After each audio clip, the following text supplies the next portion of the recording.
여러분 잘 아는 대로 시편에서 가장 긴 시편이 오늘 우리가 읽은 시편 119편입니다.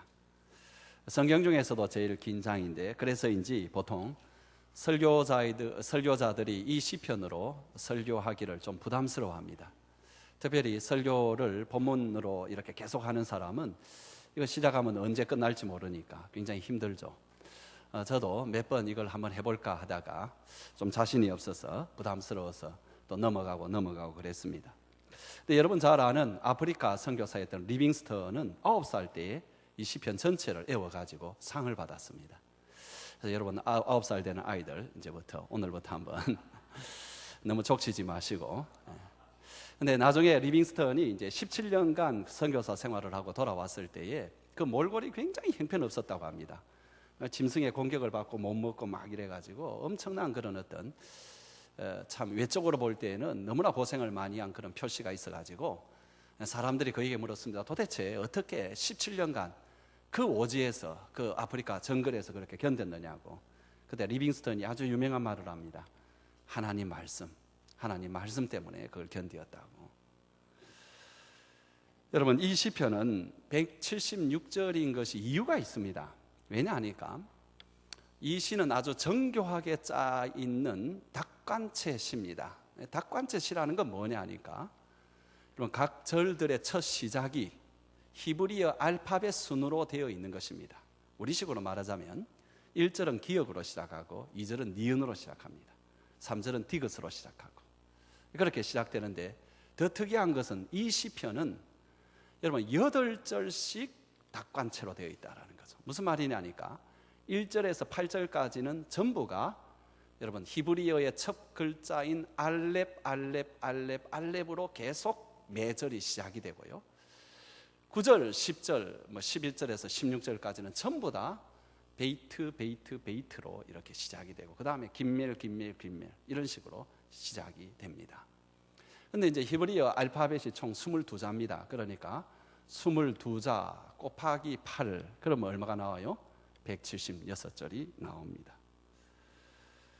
그래서 이 시편에 대해서 C.S. 루이스, 이 사람은 이제 영문학자이고 시인이기도 하고 소설가이기도 한 이 사람이 이런 표현을 썼습니다. 이 시편은 정교한 공예 예술가가 그 백성들을 위하고 그 백성들의 사랑을 얻기 위해서 조용하고 긴 시간 동안에 한 땀 한 땀, 한 솔기 한 솔기를 공들여 수놓은 수채화 그 어떤 그 타페스트리 같다 이런 말을 합니다.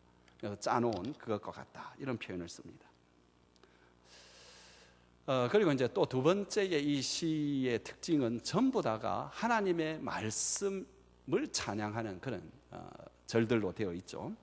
그래서 122절하고 132절 딱 두 절을 빼놓고는 전부 거기에는 하나님의 말씀, 여호와의 말씀, 주님의 말씀이라는 단어가 전부 나옵니다. 물론 이제 그 단어는 좀 변형이 됩니다. 주 여호와의 율법, 또 증거, 도, 법도, 율례, 계명, 판단, 말씀, 규례, 교훈, 증거, 길, 마지막 심판이란 말까지 상당히 좀 특이한 표현도 쓰는데 어쨌든 전부 다가 하나님의 말씀을 상징하는 그런 절들로 다 되어 있습니다.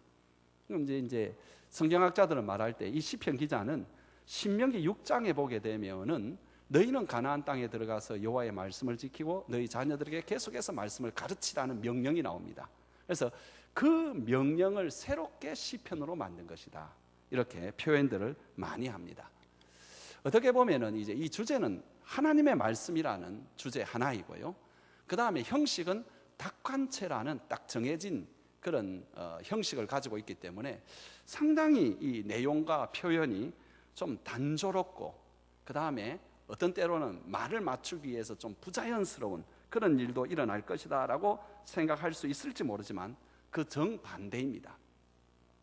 이는 단조로운 것이 아니라 사상이 얼마나 심오한지 모릅니다. 그러면서 그 표현과 의의가 얼마나 다양하고 격조가 높은지 모릅니다. 그래서 이 시편에는 아마 시편들 가운데 가장 많은 별명들을 가지고 있을 텐데 대표적인 게 뭐냐니까 하나님의 사랑에 관한 알파벳이다. 또 모든 교훈들의 보고이다. 그리고 진리의 학교이다. 이런 표현들을 씁니다. 세 번째 특징은 뭐냐니까 이 시편은 전부 기도하는 내용이라는 것입니다. 1절에서 3절은 서론으로 기도의 내용이 아니고요, 딱 3절을 지나고 난 뒤로부터는 모두 기도의 형식으로 되어 있습니다. 그러니까 하나님의 말씀에 대하여 딱딱하게 가르치는 교훈이나 교리가 아니고요, 삶의 현장 가운데 기도할 수밖에 없는 삶의 어려움과 역경 가운데서 하나님의 말씀을 붙잡고 기도하는, 그래서 우리에게 멀리 있는 하나의 교리가 아니라 우리의 삶에 아주 가까운 그런 말씀이라는 거죠. 예컨대 여러분 95절에 보게 되면은 악인들이 나를 멸하려고 엿보오나, 지금 이 기도를 하고 이 시편을 쓰는 사람은 악한 사람들로부터 공격을 받고 있는, 그래서 그 마음이 몹시 불안하고 아주 떠는 그런 어떤 형국 가운데 있었고요. 113절에 보면은 자기 주위에 누가 있었느냐 하니까 내가 두 마음을 품는 자들을 미워한다. 그러니까 자기 주위에 겉과 속이 다른, 그죠? 그런 두 마음을 품는 사람들이 많아가지고 그래서 굉장히 힘들다라는 거죠. 그 다음에 126절에 보면은 이게 이제 굉장히 좀 그 당시에 개인적 상황뿐만 아니라 사회적 혹은 영적 또는 사상적 이런 어떤 특징을 나타내는데 뭐라고 하느냐니까 그들이 주의 법을 폐하여 싸우니. 사실 이때는 여러분 잘 아는 대로 하나님께서 다스리는 신정국가입니다. 그럼에도 불구하고 사람들이 벌써 하나님 말씀을 폐하려는, 그것을 무시하고 그것을 버리려는 그런 움직임들이 있는 그런 삶의 현장입니다. 근데 바로 그런 삶 가운데서 그는 하나님의 말씀을 가지고 지금 기도하고 있다는 거죠. 왜? 하나님의 말씀만이 그들에게 있어서 빛이 되고 등불이 되기 때문에 그렇습니다.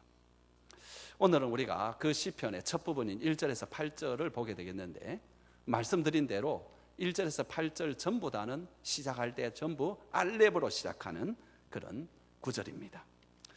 여러분 먼저 1절 2절 우리 다 같이 한번 읽어보겠습니다. 시작. 행위가 온전하여 여호와의 율법을 따라 행하는 자들은 복이 있으며 여호와의 증거들을 지키고 전심으로 여호와를 구하는 자는 복이 있도다. 여러분 이 성경 구절을 보면은 뭐가 생각이 나십니까? 어떤 성경 구절이, 어떤 성경이 생각납니까? 예? 시편? 와, 여러분 대단하시네요. 예, 일부에서는 이걸 모르니까 전부 다 고개를 팍 숙이더라고요. 그래서 쳐다보지 말라고. 근데 여러분들은 시편 1편, 그죠? 그 말씀 한번 볼까요? 제가 좀 중간은 지워버렸습니다. 같이 한번 읽어봅시다. 시작. 복 있는 사람은 오직 여호와의 율법을 즐거워하여 그의 율법을 주야로 묵상하는 자로다. 비슷하죠, 그죠? 물론 이제 그 강조점은 좀 다릅니다만, 그런데 여러분 옛날에 제가 시편 1편을 여러분한테 한번 설교할 때 뭐라고 했느냐 하니까 시편 1편의 기능은 시편 전체의 서론의 역할을 한다. 그래서 시편 전체의 이야기는 뭐냐 하니까 복 있는 자와 복 없는 자, 성경적 표현을 빌리면 저주받은 자, 그죠? 또는 그걸 다른 말로 하면 뭐냐 하니까 의인과 악인 이런 것도 있습니다. 하여튼 이 두 사람을 보여주는 것이 참 주제 중에 하나이다. 예, 시편이 그런 것처럼 여러분 여기에서 우리가 또 볼 수 있는 건 뭐냐 하니까 시편 119편은 바로 그 복 있는 사람의 삶이 어떤 것인가를 말씀과 관련해서 한 번 더 보여주고 있다는 거죠. 그죠? 그래서 우리가 여기에서 오늘 제가 여러분한테 어떤 제목으로 이 말씀을 보고자 하느냐 하니까 복 있는 사람의 삶은 어떤 것인가, 이것을 살펴보기를 원합니다. 그래서 이 말씀을 통해서 여러분 하나님의 말씀을 통해서 복을 받는 여러분의 삶이 되기를 간절히 비는 그런 마음이 있습니다. 제일 먼저 여러분 복 있는 삶은 무엇인가? 대주제가 되는 대로 하나님의 말씀을 지키는 사람이다, 이렇게 말할 수가 있습니다. 이미 우리는 1절 2절에서 확인해 보았죠. 거기 보니 뭐라고 했느냐 하니까 여호와의 율법을 따라 행하는 자가 복이 있다, 여호와의 증거들을 지키고 여호와를 구하는 자가 복이 있다, 이렇게 말했습니다. 어떤 사람이 여기에 복이 있다고 말하고 있죠? 여호와의 증거들을 어떻게 하는 사람? 지키는 사람. 여호와의 율법을 따라 어떻게 하는 사람? 행하는 사람. 여기에 나오는 여호와의 율법이라는 말은 원문에 여호와의 토라라는 말입니다. 이 토라는 좁은 의미로는 율법을 가리키기도 하지만 넓은 의미로는 하나님의 말씀 전체를 가리키는 것입니다. 그러니까 이 시편 기자는 뭐라고 말하느냐 하니까 단지 하나님의 말씀을 가까이 하는 사람의 복이 있다, 이 말도 틀린 말은 아닙니다. 그러나 그렇게 말하지 아니하고 뭐라고 말하느냐 하니까 그 말씀을 따라 행하고 그 말씀을 지키는 자가 복이 있다. 요한계시록 1장 3절 우리 같이 한번 읽어보겠습니다. 시작. 이 예언의 말씀을 읽는 자와 듣는 자와 그 가운데서 기록한 것을 지키는 자는 복이 있나니 때가 가까움이라. 자, 여기에서도 여러분 누가 복이 있다고 합니까? 그죠? 분명히 듣는 자도 복이 있습니다. 그죠? 또 뭡니까? 읽는 자도 복이 있습니다. 그렇지만 지키는 자가 복이 있다. 그러면 시편 이제 1편 2절에 나오는 여호와의 말씀을 묵상하는 자가 복이 있도다 이랬잖아요. 그죠? 그 묵상도 이 지키는 것과 아주 밀접한 관련이 있습니다. 뭐냐 하니까 묵상이라는 것이 지키기 위해서 생각하는 것을 묵상이라고 그렇게 합니다. 그래서 묵상에는 성경학자들이 보통 두 가지의 이미지가 있었다라고 이야기하는데, 첫 번째 이미지는 뭐냐 하니까 되새김질을 하는 동물들이 되새김질하는 그 행위, 되새김질 그것을 묵상이라고 생각을 했다라는 거죠. 여러분 소에게는 우리와 다르게 위가 두 가지로 나누잖아요, 그죠? 위실이 있고 위방이 있잖아요, 그죠? 뭐가 앞인지 저 잘 모르겠습니다. 틀려도 그냥 그런 줄 알고 이해해 주시기 바랍니다. 하여튼 먹으면 이게 먼저 위실로 들어가겠죠. 근데 소화가 아직 안 됐습니다. 그리고 이제 앉아가지고 거기 있는 것을 다시 끄집어내죠. 그래서 잘근 씹어가지고 침에 있는 여러 가지 우리의 어떤 효소라든지 우리에게 있는 이런 여러 가지가 섞여가면서 이게 다시 한번 위방으로 들어가게 되면은 이게 혈액을 타고 흡수를 하게 돼 있는 거죠. 이게 이제 묵상이라는 거거든요. 그러니까는 묵상이라는 뭐냐 하니까 우리가 하나님 말씀 들었잖아요, 그죠? 근데 이것을 집에 돌아가거나 또 이 시간에도 그렇고요. 어떻게 하느냐 하니까 잘근 씹으면서 내가 어떻게 그 말씀에 좀 순종을 해볼까, 이런 생각으로 잘근 씹는 걸 말한다는 거죠. 그러니까는 여러분 순종이 따라올 수밖에 없겠죠, 그죠? 또 한 가지는 이제 이미지가 뭐냐 하니까 꿀과 나비들이 꽃을 다니는 그 이미지입니다. 그러면 꿀과 나비들이 꽃을 하루에 1000송이 10,000송이를 건너뛰어도 만일 그 대롱을 쪽내어서 꿀샘에 넣어서 꿀을 빨아들이지 아니하면은 꿀을 얻지를 못합니다. 그죠? 아무것도 얻지를 못합니다. 그러니까는 이게 바로 묵상이라는 거죠. 뭐냐, 우리가 하나님 말씀을 들을 때에 우리의 대롱을 쪽내어서 쭉 빨아당겨야 돼요. 어떻게 빨아당기느냐 하니까 내가 어떻게 이 말씀을 순종할 것인가. 왜냐하니까 성경은 보면은 성경은 우리의 삶에 유익을 주기 위해서 주었다거든요. 그럼 그 유익은 우리의 삶에 적용을 할 때 그 유익을 받게 된다라는 거죠. 그래서 여호와의 율법을 묵상하는 자는 결국은 여호와의 율법을 지키는 자다. 그러니까 여러분 우리가 이렇게 말씀을 듣는 거, 말씀을 공부하는 거, 요즘 여러분 한참 성경 읽고 있죠, 그죠?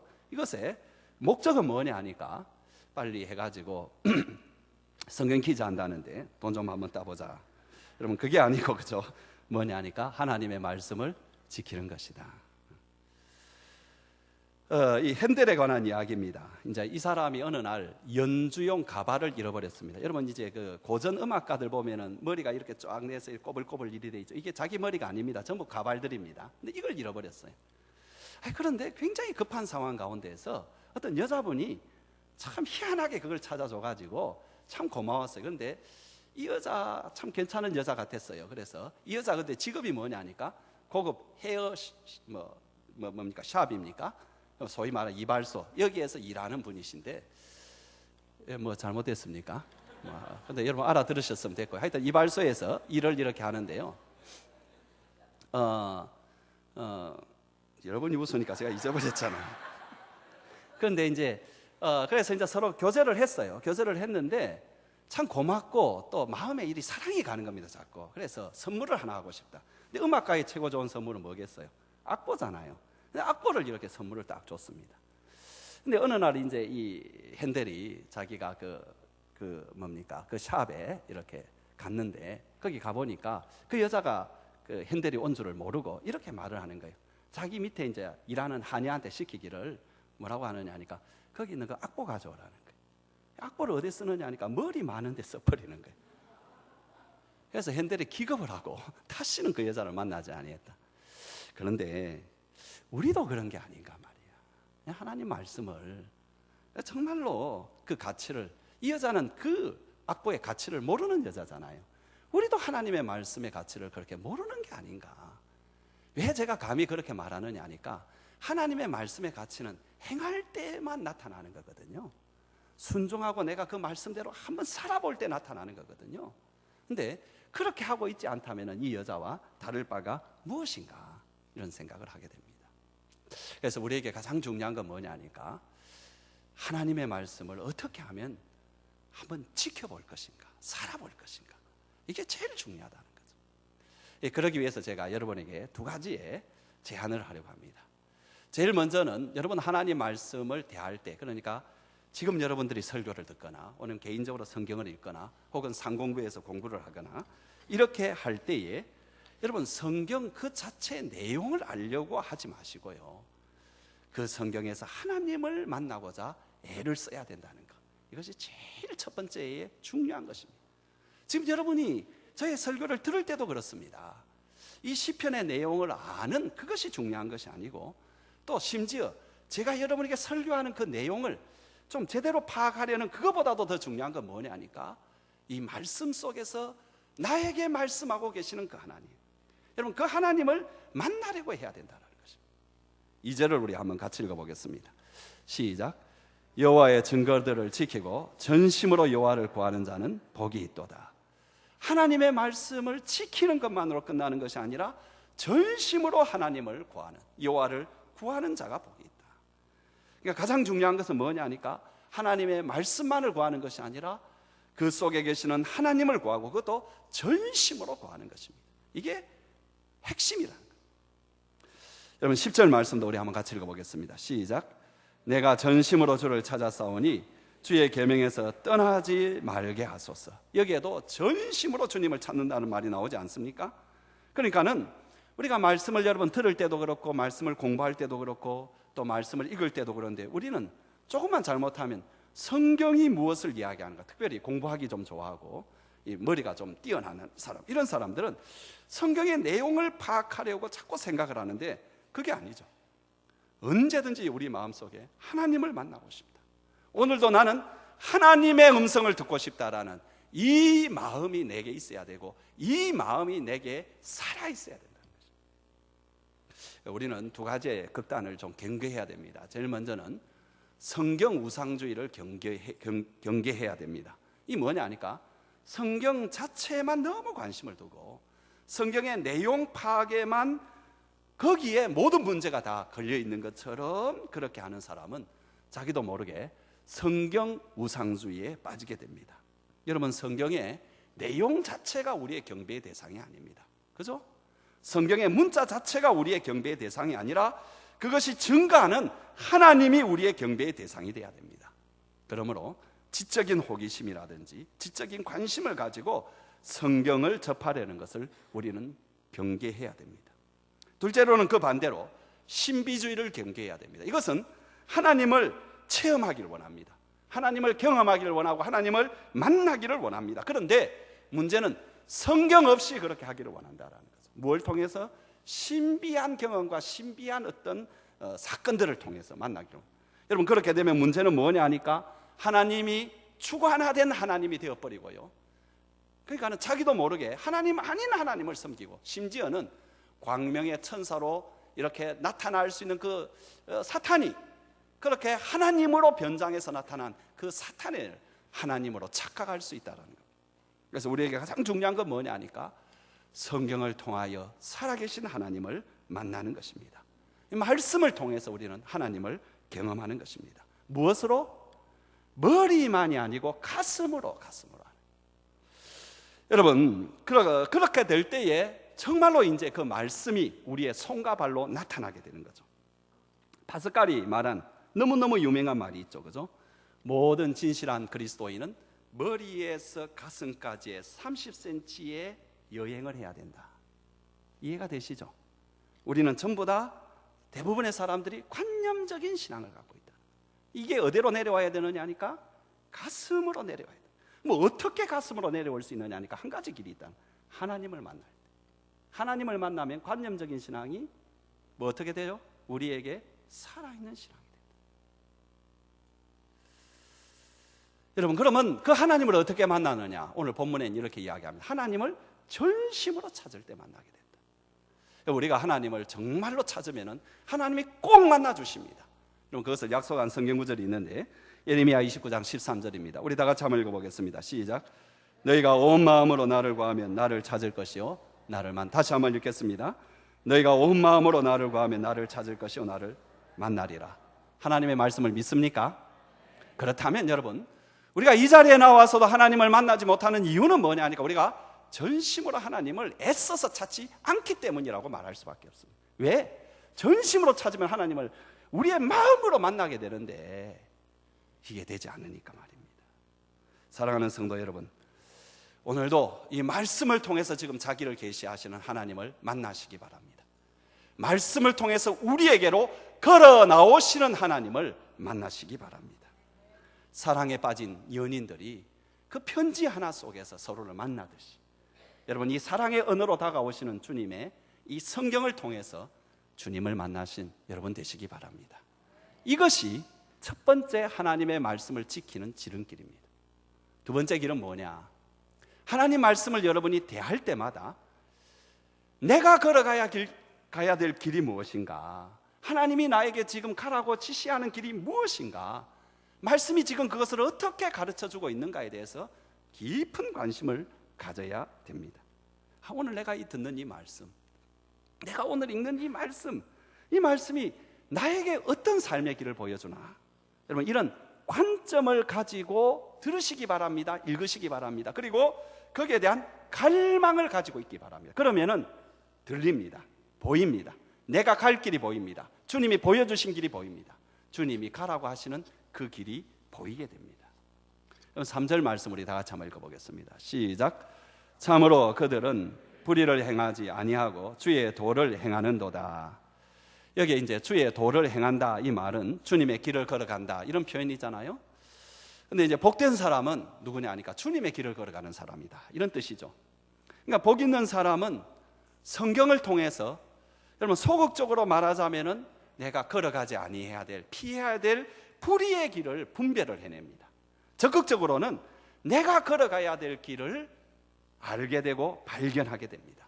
근데 여기에 나오는 도라는, 대렉이라는 이 말은 여러분 잘 보일 듯 보이지 아니할 듯 하는 좁고 그런 어떤 꾸불꾸불한 샛길이 아니고요, 고속도로처럼 쫙 난 길을 가리켜서 대렉이라고 말을 합니다. 그러니까 우리가 하나님의 말씀을 보게 되면 내가 걸어가야 될 길, 복 있는 자가 걸어가야 될 길이 환하게 보인다는 거죠. 보려고 하면 이게 환하게 보인다는 것입니다. 뿐만 아니라 여러분, 하나님의 말씀에 귀를 기울이면 내 평생 내가 어떻게 살아야 될 길도 주님께서는 환하게 보여주시는 경우가 참 많습니다. 한 사람의 이야기를 가지고 여러분에게 그런 경우를 이야기하겠습니다. 1931년에 노벨 평화상을 받았던 제인 아담스라는 여자의 이야기입니다. 이 사람은 시카고의 아주 부유한 가정에서 태어나서 공부도 잘했고, 그래서 시카고 의대에 가서 의사가 되려고 했습니다.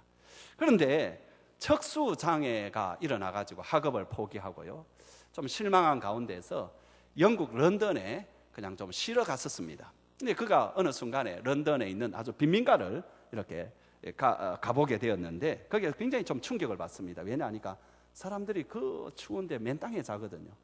그걸 보면서 이제 그가 한 말이 뭐냐니까, 우리 집에 있는 애완동물보다도 못한 삶을 사는 이 사람들에 대해서 굉장히 무거운 마음을 가진다. 뭐 그러면서 이 여자가 이제 자기 다시 시카고로 돌아왔습니다. 돌아왔는데 여러분, 이 이제 그러는 가운데에서 어느 순간에 이 사람이 이제 성경을 읽다가 어느 한 성경 구절에 마음이 꽂히게 됩니다. 그 성경 구절이 뭐냐 하니까는 미가서 6장 8절인데요. 여러분, 이 성경 구절은 재미있게도 여러분 공산주의 이론을 쓴 칼 마르크스가 항상 자기 그 책상 앞에 붙여놓은 글이었습니다. 이 글 자체가 여러분도 잘 아는 글인데 우리 한번 같이 읽어보겠습니다. 시작. 사람아, 주께서 선한 것이 무엇임을 내게 보이셨으니 여호와께서 내게 고하시는 것은 오직 정의를 행하며 인자를 사랑하며 겸손하게 내 하나님과 함께 행하는 것이 아니냐. 여러분, 여기에서 자기가 평생의 길을 발견했습니다. 내가 공의를 사랑하고 인자를 사랑하는, 여기 인자는 사람이 아닙니다. 번역을 하자면 사랑을 사랑하며, 이런 이상한 좀 글입니다. 사랑을 사랑하며 뭐 이런 어떤. 해서 자기 평생에 해야 될 것을 그가 발견을 하고 자기 인생을 가난한 자들에게 나누어 주기로 작정을 합니다. 부모님에게 굉장한 유산을 물려받았는데 그것을 가지고 시카고의 슬럼가에 헐하우스라는 미국 최초의 사회복지기관을 설립을 하였습니다. 그러면서 가난한 사람들 가운데 특별히 포커스를, 이민 온 가난한 사람들을 포커스를 두어서 그들을 위한 사역을 합니다. 그들을 가르치고 먹이고 삶을 세워주고, 그러면서 이 사람은 인맥이 많이 있었기 때문에 그래서 많은 저명한 사회 계획가나 개혁가나 혹은 사회 사업가들을 이렇게 데리고 와서 같이 일을 합니다. 이 사람은 결국은 1910년에는 전 미국 사회사업가 회의에서 최초로 여성 의장으로 뽑혔고요. 1915년에는 헤이그에서 국제 여성 대회가 열렸는데 그때 의장이었고, 또 거기에서 구성된 평화와 자유를 위한 여성 국제 연맹의 초대 회장이 되었습니다. 참 이분은 하나님의 말씀을 읽는 가운데서 자기의 갈 길을 발견하고 평생 여러분 그렇게 살았고 그 업적으로 나중에 노벨 평화상을 얻게 됩니다. 사랑하는 성도 여러분, 우리가 하나님의 말씀을 통하여 길을 만나시기 바랍니다. 요즘 길을 묻다라는 그런 프로그램 그리고 그런 책들이 좀 많이 나왔죠. 그러니까 고전에게 길을 묻다, 길에서 길을 묻다, 또 심리학의 길을 묻다. 굉장히 좀 재밌는 거 하나가 뭐냐 하니까 K-팝에게 길을 묻다.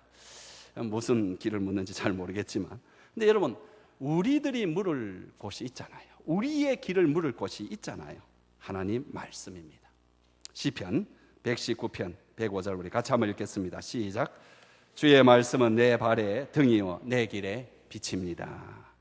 하나님 말씀은 오늘 내가 살아가야 될 등불이 되어주시고 오늘뿐만 아니라 내 평생의 길을 보여주는 빛이 되어주십니다. 오직 그 길을 기대하는 마음으로 늘 발견하겠다라는 마음으로 성경을 대하시기 바랍니다. 그러면 복 있는 삶을 삽니다. 하나님을 만나길 원하세요. 그리고 내가 갈 길을 발견하세요. 두 번째로 이제 크게 복 있는 삶은 뭐냐 하니까 기도하는 삶인데, 여러분 그것도 어떤 기도냐 하니까 하나님의 말씀을 붙잡고 하는 그런 기도라고 말할 수 있습니다. 여러분 시편 119편은 1절에서 3절을 빼놓고 전부가 기도문입니다. 그리고 그 기도가 전부 하나님 말씀과 관련되어 있는 기도인데, 여러분 그 대표적으로 5절 6절 우리 한번 같이 읽어보겠습니다. 시작. 내 길을 굳게 정하사 주의 율례를 지키게 하소서. 내가 주의 모든 계명에 주의할 때에는 부끄럽지 아니하겠습니다. 그러니까 기도하는 내용이 뭡니까? 하나님 말씀을 좀 지키게 해달라고, 그리고 그래서 부끄럽지 않는 삶을 살게 해달라고 기도하는 것인데, 바로 이런 기도가 176절까지 그 다양성과 그 깊이를 더해가면서 계속 펼쳐지고 있다, 이리 생각하면은 여러분 시편 전체의 내용이 119편의 내용입니다. 말씀을 지킬 목적으로 성경을 듣고 성경을 읽고 성경을 연구하는 사람은요 기도하게 되어 있습니다. 왜 그러느냐 하니까 하나님 말씀대로 살고 싶은데 안 되는 것입니다. 그러니 어떻게 해요? 그 안타까움, 그 절실한 마음 때문에 하나님 앞에 엎드릴 수밖에 없습니다. 하나님 도와주십시오. 내 마음에 내가 걸어가야 될 주님의 길을 좀 정하게 해주십시오. 그리고 이 말씀대로 걸어가게 하시고 내 모든 말과 행동에서 좀 주의해서 수치스러운 행동이나 말을 하지 않도록 좀 도와주십시오. 그러니까 참으로 여러분 말씀의 사람은 기도의 사람이 될 수밖에 없습니다. 사람들은 이제 흔히 뭐 이렇게 교인들 가운데서 좀 성경파가 있고 기도파가 있다, 뭐 이렇게 오해도 하기도 하고, 또 오해도 아니게 또 실제로 그런 사람도 있습니다. 그죠? 어떤 사람은 사실은 두 가지 다 갖추었는데 뭐 그렇게 잘못 보이기도 하지만, 또 어떤 경우에는 그 사람 보면은 성경에 대한 굉장한 관심은 있는데 뭐 기도는 전혀 하고 있지 않는 그런 사람도 있고요. 어떤 사람은 기도는 열심히 하고 있는데 성경에 대해서 굉장히 무지하고 성경 자체에 대해서 관심이 없는 사람도 있습니다. 그러나 정말로 하나님 말씀을 알려고 하는, 다시 말하면 하나님 말씀을 지키려고 살려고 그대로 살려고 하는 사람이라면 기도하지 않을 수가 없습니다.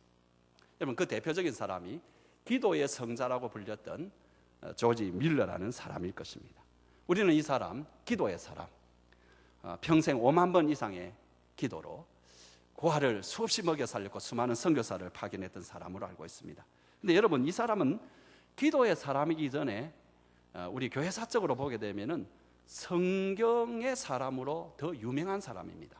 왜냐하니까 이 사람이 개발한 성경 묵상의 방법이 지금 저와 여러분들이 쓰고 있는 경건 시간의 그 방법이기 때문에 그렇습니다. 이 사람한테 온 것입니다. 이 사람은 5가지를 제안했죠. 첫 번째로는 우리가 하나님 말씀을 연구하고 묵상을 할 때에는 거기에는 내가 새롭게 깨달아야 될 하나님에 관한 진리가 무엇인가. 두 번째로는 내가 꼭 본받아야 될 모범가 혹은 내가 피해야 될 타산지석의 어떤 그런 행동이 있는가. 세 번째로는 내가 순종해야 될 하나님의 명령이 무엇인가. 네 번째로는 내가 내 삶과 나의 기도에서 주장해야 될 그런 약속이 무엇인가. 마지막으로는 오늘 내가 순종하고 적용해야 될 것이 무엇인가. 그럼 이것을 조지 물러가 개발했습니다. 물론 그 전에 또 그런 역사들도 있었겠죠. 그래서 그것이 지금 많이 쓰여지고 있다. 조지 물러가 이렇게 하나님의 사람으로 하나님의 말씀을 이렇게 묵상하는 가운데 그는 기도하지 않을 수가 없었습니다. 그러면서 그는 기도의 사람이 되었고 5만 번 이상의 기도 응답을 받는 사람이 되었다라는 거죠. 5만 번 이상의 기도를 받았다는 건 얼마나 그가 말씀의 사람이었다라는 것을 증명하고 하나님의 뜻대로 기도했다라는 것을 우리가 알 수가 있잖아요. 그렇죠? 그래서 여러분 참된 말씀을 듣고 말씀을 읽고 말씀을 공부하는 것은 언제나 기도로 연결이 되어야 열매 맺습니다. 왜 그러느냐 하니까 이 말씀이 내 마음의 열매를 먼저 맺어야 됩니다. 이해되시죠? 마음의 열매를 맺으면 이게 행동으로 나오게 돼 있습니다. 그러면서 또 하나님 앞에 기도할 때 내 마음의 열매를 맺고 또 하나님께 간구해 놓게 되기 때문에 이 일이 이루어지게 되는 거죠. 그래서 우리가 말씀을 통해서 하나님을 만나고 또 나의 살 길, 내가 걸어갈 길을 만나면 그 다음에 꼭 해야 될 것이 기도입니다. 하나님 도와주십시오. 하나님, 내가 이런 하나님을 항상 찬양하고 항상 기억하고 이 하나님 앞에 살게 해주십시오. 또 나에게 주신 이 길을 내가 걸어갈 수 있도록 도와주십시오. 나의 걸음이 부끄럽지 않도록 붙잡아 주시고 이 길도 열매를 맺게 해주십시오.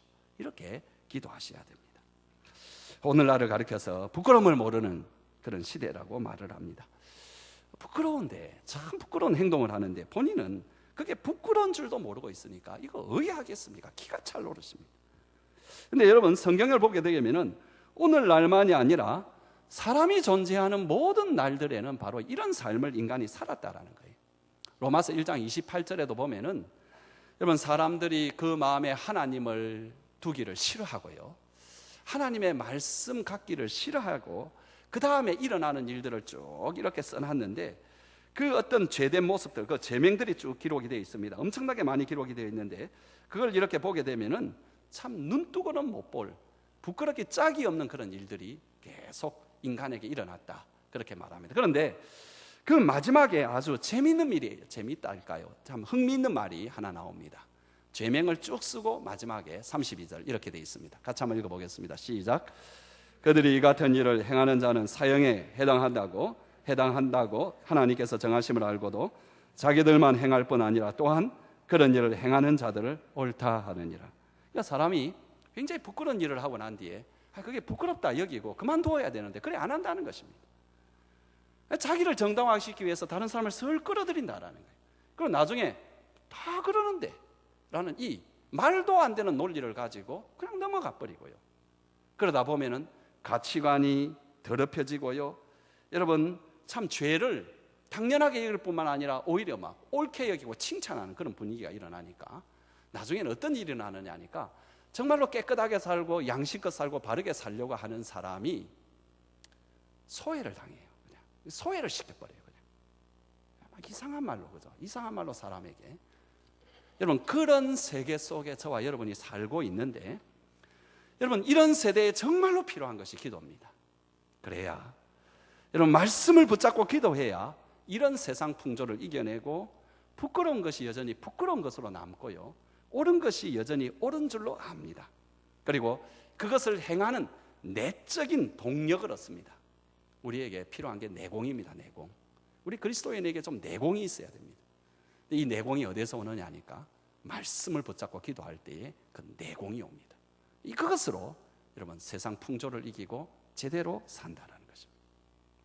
그래서 복 있는 사람 두 번째는 어떤 사람이냐 하니까 말씀을 붙잡고 기도하는 사람이다. 아멘. 말씀을 붙잡고 기도하시라. 마지막입니다. 복 있는 사람은 뭐냐 하니까 말씀 때문에 감사하는 사람입니다. 여러분 7절 우리 한번 같이 읽겠습니다. 시작. 내가 주의 의로운 판단을 배울 때에는 정직한 마음으로 주께 감사하겠나이다. 감사하리이다. 그러니까는 하나님 말씀을 배우니까 참 정직한 마음으로 자기가 하나님 앞에 감사할 수밖에 없었다. 여기 감사라는 말은 찬송하다, 찬양하다는 말과 같은 말인데요. 시편 119편에는 하나님의 말씀 때문에 감사하고 찬송하고 찬양하는 그런 고백이 많이 나옵니다. 몇 가지 예를 들면 12절 우리 한번 같이 읽겠습니다. 시작. 찬송을 받으실 주 여호와여 주의 율례들을 내게 가르치소서. 62절 시작. 내가 주의 의로운 규례로 말미암아 밤중에 일어나 주께 감사하리다. 164절 시작. 주의 의로운 규례들로 말미암아 내가 하루 7번씩 주를 찬양하리다. 171절 시작. 주께서 율례를 내게 가르치심으로 내 입술이 주를 찬양하나이다. 그러니까 진짜 복 있는 사람 뭐냐 하니까 하나님 말씀 때문에 너무너무 감사한 사람들, 뭐 이런 거죠. 그죠? 하나님 정말 고맙습니다. 하나님 이 말씀이 이렇게 옳습니까? 나는 헷갈렸는데 하나님 말씀은 아주 명확하게 무엇이 옳고 무엇이 그른지 판단해 주고 있습니다. 이 말씀을 내게 주시니 내가 너무너무 감사합니다. 내가 이런 말씀을 알고 있다는 것이 너무너무 좋습니다. 라는 그런 감사죠. 근데 그게 그런 감사의 말과 마음으로만 끝나서는 안 되고요, 삶으로도 감사와 찬양을 드리는 거죠. 불의한 이 세대, 부끄러움을 모르는 이 세상 가운데서 하나님은 이 귀한 말씀, 이 생명의 말씀을 내게 주시니 얼마나 감사한지, 내가 어떻게 살아야 될지 이 말씀이 가르쳐 주시니 주님은 찬송을 받으실 분이십니다. 이렇게 기도하면서 그대로 살 때에 그게 진짜 말씀으로 감사하는 사람이다, 이렇게 말할 수가 있습니다. 그러니까 정말로 복 있는 사람은 뭐냐 하니까 하나님의 말씀으로 시작을 하고 기도로 관통을 해나가고 찬양으로 완성되는 삶이라 말할 수 있습니다. 그러니까는 말씀을 붙잡고 하나님 만나려 하고 하나님 말씀의 길을 붙잡으려고 할 때에는 기도의 삶을 살지 않을 수가 없고요, 기도의 삶을 살면 마무리는 찬송의 삶으로 마무리가 되고요, 그 찬송이 있으면 또다시 내가 하나님의 말씀을 사모하는 이런 일로 계속 선순환이 되고 이렇게 풍성하게 된다라는 것입니다. 여러분, 스벌전은 이런 말을 했습니다. 그대는 오늘 1시간 기도하였습니까? 참 잘하였습니다. 그런데 그대의 기도의 반 이상은 찬송과 감사로 채우시기 바랍니다. 여러분, 우리는 기도할 때에 구하기만 하고 받은 것을 감사하지 못하고 누리지 못하고 특별히 당신의 거룩한 말씀에 대해서 찬송하지 못하는 경우가 참 많습니다. 근데 빌립보서 4장 6절에 따르면 우리가 어떻게 기도해야 하는가? 우리 한번 같이 읽어보겠습니다. 시작. 아무것도 염려하지 말고 다만 모든 일에 기도와 간구로 너희 구할 것을 어떻게? 감사함으로 아뢰라. 그럼 우리가 하나님께 정말로 기도한다면 감사하지 않을 수가 없겠죠. 정말로 기도한다는 의미는 뭡니까? 하나님께 기도한다는 거잖아요. 그죠? 하나님을 믿고 기도한다는 거잖아요. 그러면 이렇게 기도할 수 있게 해주신 것도 감사하고 이런 일들도 하나님께서 선한 결과로 맺어줄 것을 어떻게 감사하지 않을 수 있겠어요? 그러니까는 기도의 내용도 감사로 이루어지고 기도할 수 있는 것조차도 감사하면서 사는 이런 축복이 있다라는 것입니다. 아멘. 마지막으로 두 가지 이야기 여러분에게 하고 마치겠습니다. 한 가지 이야기는 제가 여러분에게 몇 달 전에 제가 말씀을 드렸는데 아마 기억을 하실 겁니다. 이 이야기가 필요해서 다시 한번 합니다. 몇 년 전에 시카고에서 성경에 오류가 없다라는 것을 믿는 신학자들이 모여가지고 성경 모성을 증명하는 그런 세미나를 열었습니다. 거기에는 세계 각곳으로부터 사람들이 참여했고 또 특별히 러시아 교회의 3명의 대표자를 초청해서 이분들이 참여했습니다. 이제 이것이 진행될 때에 성경이 무오하다라는 것을 선포하고 또 증거하고 말하기 위해서 여러 사람들이 발표를 하고 거기에 계속 토론들이 이어졌습니다.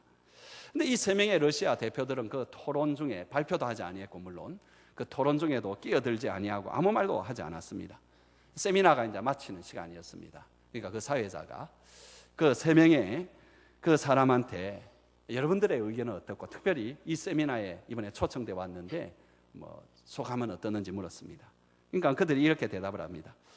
우리는 여러분들에게 참 많은 것을 배웠습니다. 그리고 우리를 초청해 주셔서 이렇게 환대해 주시니 참으로 감사합니다. 그런데 여러분들이 사흘이나 발표도 하고 토론도 하는 그 이유를 저희들은 솔직히 모르겠습니다. 이해를 하지 못하겠습니다. 성경에 오류가 없다라는 것은 성경 있는 그대로 살아보면, 순종해 보면은 다 아는 것인데 그걸 가지고 왜 그렇게 토론을 하는지 이해가 안 갑니다.